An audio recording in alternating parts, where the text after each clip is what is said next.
America's state regime media, known as Fox, is in an absolute panic because Donald Trump is crashing our markets. He's crashing our economy.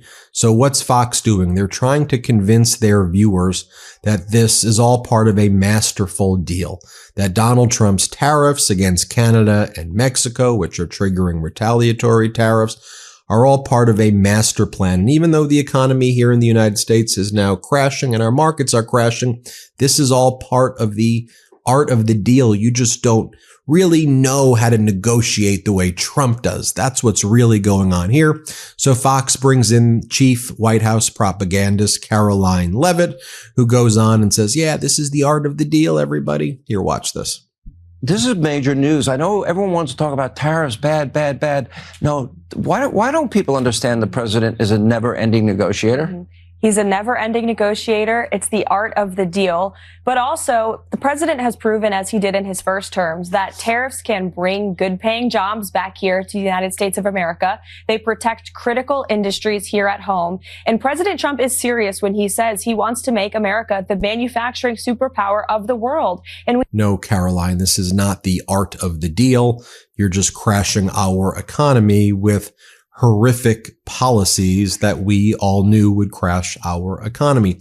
Throughout the day, as the markets were and are doing horrible, Fox continues to bring on Caroline Leavitt as a guest on the Larry Kudlow show. Larry Kudlow used to work in the Trump administration, was wrong about literally everything. He brings on Caroline Leavitt and then blames the crashing markets and the crashing economy on the remnants of former President Biden's economy. Here, watch this. Last one. What's left of the Biden economy is slumping so badly. It's just slumping. This is the legacy of the Biden economy. Will we hear? I want you to tell me, Caroline Leavitt, I want you to say, Larry, we're going to have lots of talk about tax cuts and deregulation and energy production and economic growth in the State of the Union message tomorrow. Upbeat, I used to call it growthier, Caroline. We're going to have a growthier speech tomorrow to keep those animal spirits going. Tell me it's all true. It's all true, Larry. I can confirm the president is going to talk about his economic agenda. And truly, this administration is working around the clock to bring down the cost of living for the American people, to deregulate the regulations that Joe Biden put on every industry across the board. And, you know, tax cuts are a huge priority for this president, and he'll be talking directly to Congress about that tomorrow night. All right, great stuff. You're really terrific. Caroline. I mean, it's just so utterly absurd and offensive what they're saying. Under former President Biden, there was record job growth. GDP was hitting record highs. America was energy independent. We were strong with our allies. Low unemployment. Inflation was now under control. It was expected to hit about 2%, meaning interest rates were going to be cut even further. And Donald Trump just blew up all of that progress. And again, throughout the day, you had Larry Kudlow and others on Fox also continuing to say that looks like this is Biden's fault. Here, watch this clip again. The Biden economy, what's left of it, looks like it's tanking.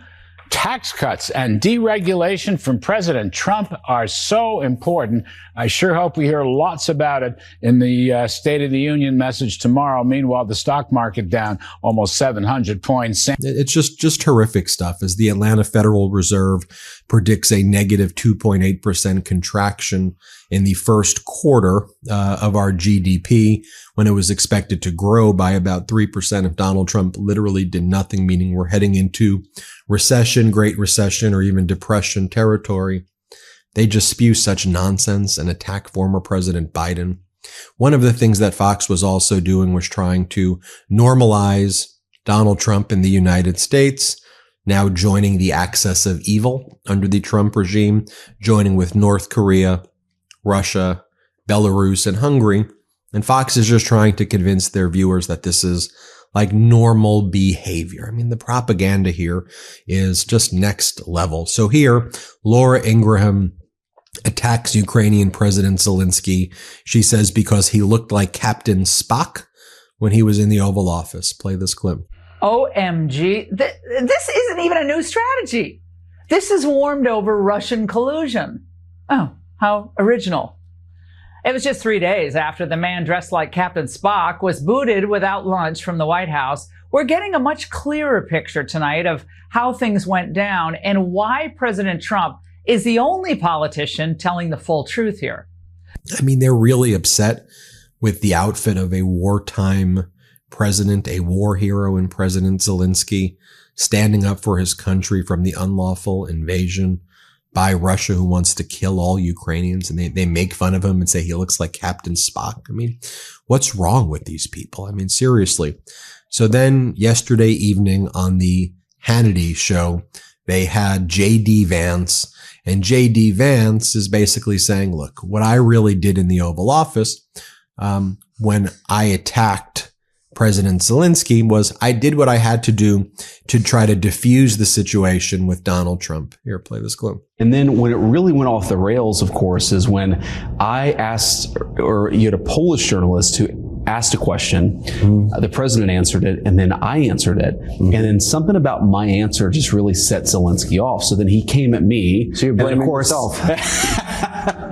then I went back at him. Right. And what I tried to do originally was actually try to diffuse the situation a little bit. Because I'm like, we're having this meeting. Obviously, there are 100 television cameras here. Let's try to have this conversation in private. And then the president, as we kept on going back and forth, I tried again to say, well, maybe we should have this conversation in private. And the president was like, nope, actually, I don't want to have it in private anymore. I want to have this actual conversation in public for the American people to see. And I try to diffuse the situation. I mean, J.D. Vance just started attacking President Zelensky with Russia's talking points, with Kremlin talking points. We all saw it. He wasn't diffusing the situation. They try to act like Zelensky was the bad guy. No, Russia is the bad guy. And Donald Trump is trying to act like Russia is the good guy who wants peace. What are we talking about here? As part of J.D. Vance's interview with Sean Hannity last night as well, J.D. Vance said one of the big problems is Zelensky lacked respect. He showed entitlement. Here, play this clip. And I do think that there was just a certain sense of, there was a lack of respect. There was a certain sense of entitlement. And most importantly, look, we can look past all of that stuff, but the president has set a very clear goal for his administration. He wants the killing to stop. And when J.D. Vance is saying that, like, it's such projection, like J.D. Vance is talking about himself, the entitlement that this guy, J.D. Vance, who was once a never Trumper like 6 years ago, has, a guy with like no experience, who should never have been the vice president, no foreign policy experience, who's there taking Russia's side. It's so deplorable. It's so despicable. Here, J.D. Vance blames Europe for puffing up President Zelensky. Play this clip. Happens, Sean, is you have Zelensky. He goes to Europe, and a lot of our European friends puff him up. They say, you're a freedom fighter. You need to keep fighting forever. Well, fighting forever with what? With whose money, with whose ammunition, and with whose lives? The president is actually taking a much more realistic perspective and saying, this can't go on forever. We can't fund this thing forever. The Ukrainians can't fight forever. So let's bring this thing to a peaceful settlement. When I interviewed... And just listen to what J.D. Vance says here. And again, it's the ultimate projection where he goes, are we willing to defend people even if we disagree with what they say? If you're not willing to do that, I don't think you're fit to lead Europe or the U.S. Like, yeah, he's talking about himself. Crazy stuff. Play this clip. We have to ask ourselves the questions as leaders. Are we willing to defend people even if we disagree with what they say? If you're not willing to do that, I don't think you're fit to lead Europe or the United States of America. If you're running in fear of your own voters, there is nothing America can do for you. Exactly right. You said it at the same conference. That's exactly right. There's nothing that we can do for you if you're terrified. More Caroline Leavitt, White House chief propagandist. Here she is again on Hannity, bragging about the tariffs against Mexico and Canada. Here, play this clip. Your audience should be aware that tonight, 12:01 a.m., tariffs on Mexico and China are going into effect, and another 10% on China, 25% on Mexico, 25% on Canada. And the reason is because we cannot continue to allow fentanyl to pour into our country and kill our people. I bet you every single person watching your show tonight knows somebody who has died at the hands of Chinese this fentanyl that has come through our northern or southern border. And one American life is one too many. And these tariffs are necessary to continue to put the pressure on these countries to secure our borders.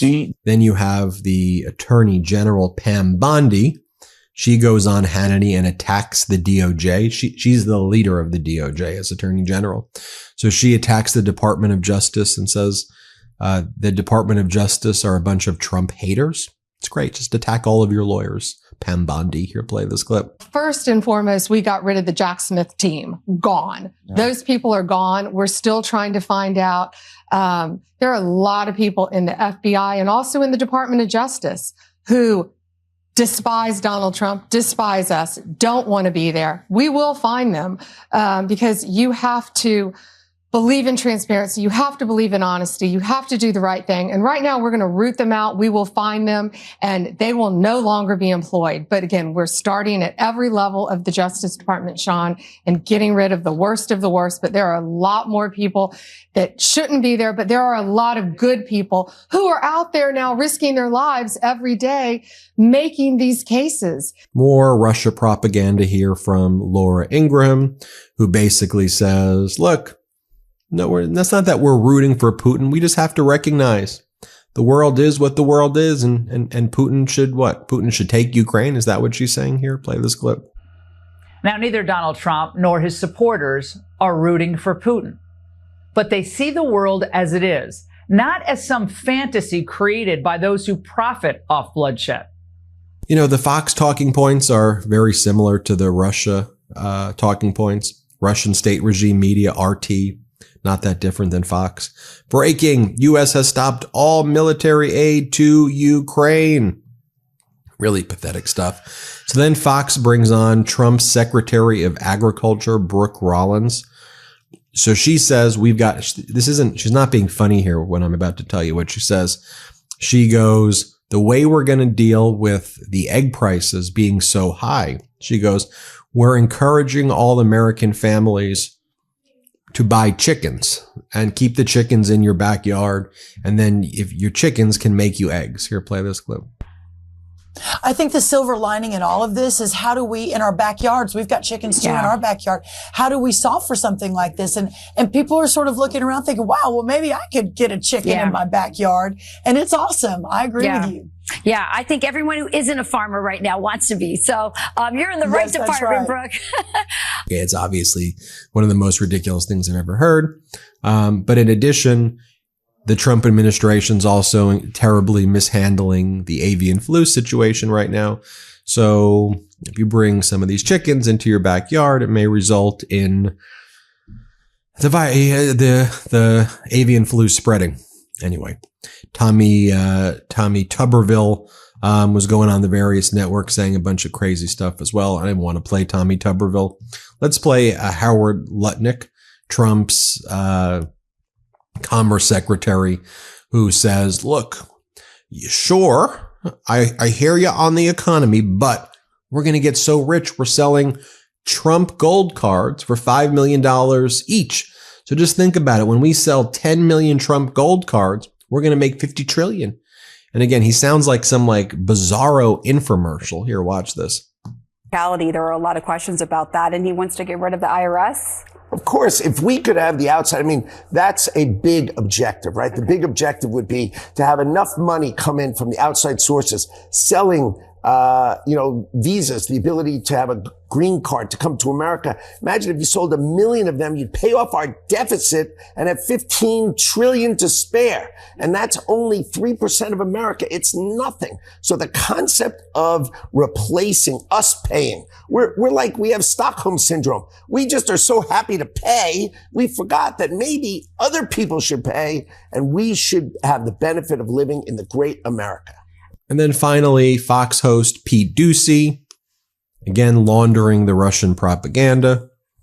And here he is talking about how really what Zelensky needs to do. Zelensky needs to go in front of a camera, tell Donald Trump how sorry he is, and then maybe there can be discussions in the future. But until Zelensky goes in front of the camera and says he's sorry for not praising Putin, Donald Trump doesn't want to talk to him. This is the level of maturity that we have in the White House right now. Here, play this clip. I have been told by a senior official here that nothing's going to happen with this minerals deal until Zelensky goes in front of cameras and makes an explicit public apology for the way that he behaved himself, behaved in the Oval Office with that meeting. There you have it, folks. Let me know what you think about all of that. Some bizarre stuff.